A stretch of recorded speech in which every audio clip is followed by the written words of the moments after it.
ABC-13 weather. Forecasts you can count. It's the first thing you check when you wake up, 5:13 on this Tuesday morning, starting out most and the last thing before you go to sleep. Hey, good evening. I'm meteorologist Sublette. From 5 in the morning to 11 at night, ABC-13 meteorologists are making sure you know what to expect.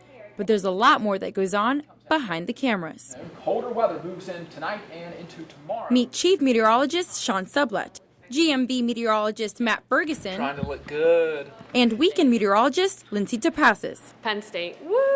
First things first, how do they come up with the forecast? It's all based off of current conditions. So that's when you gather information from the weather balloons, the surface observations, you gather the information from the satellite imagery, the radar reports, the upper air winds, the things that are driving the weather in the first place. So we have these computer models and they have all these physics equations in them. And so basically they're saying, based on what's happening now and the laws of physics, this is what's going to happen. But those equations differ from model to model.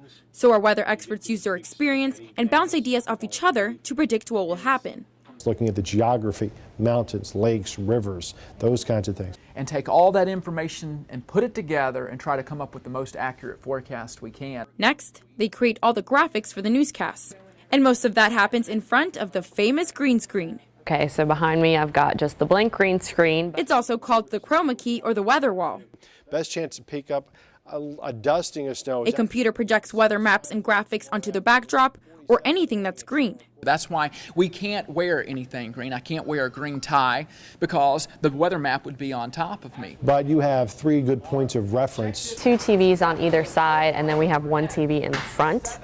So no matter if we're looking to the front straight out or when we turn from side to side, We can point to the temperature map or the radar, the storms rolling through. I'm looking right into there because the camera's behind that mirror.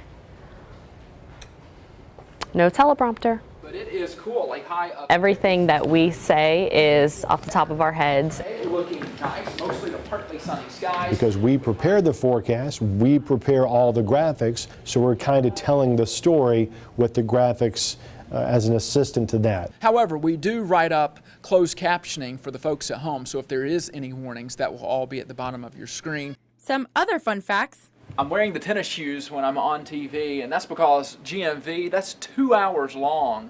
And if you're standing at the chroma key for 2 hours, your feet start hurting, especially in dress shoes, so I like to be comfortable. All of us do our own makeup, including me. Not many people can put makeup on the top of their head, but I have to do that because otherwise you get a big shiny noggin. And we are interrupting your local programming to bring you a tornado warning that has just recently been issued for parts of South. Weather is constantly changing. With all of the tweeting, Facebooking, and we update the phone lines, the radio. From the ABC-13 Weather Center, I'm meteorologist Lyndsay Tapases. A few morning showers to start out this Thursday. Predicting the weather does have its challenges. There's so much uncertainty in the weather because you can't know what's going on in every single square mile of the atmosphere over the 20-odd counties that we serve. It's very hard to convey to the public a lot of time what we're seeing and what we're thinking in a way that they'll understand and not get mad at us for either being wrong or raising the alarm too much or that sort of thing. But you won't hear any of them complain. This is where their passion lies. You do this because you like weather, you like the change of the weather, you like to follow the weather. You want to figure out the puzzle. Before a big snowstorm or severe weather or something, we all geek out and get all excited, so it's fun. It is so rewarding to know that I'm letting everyone at home know what to expect for the day, so it kind of helps them out to plan their day.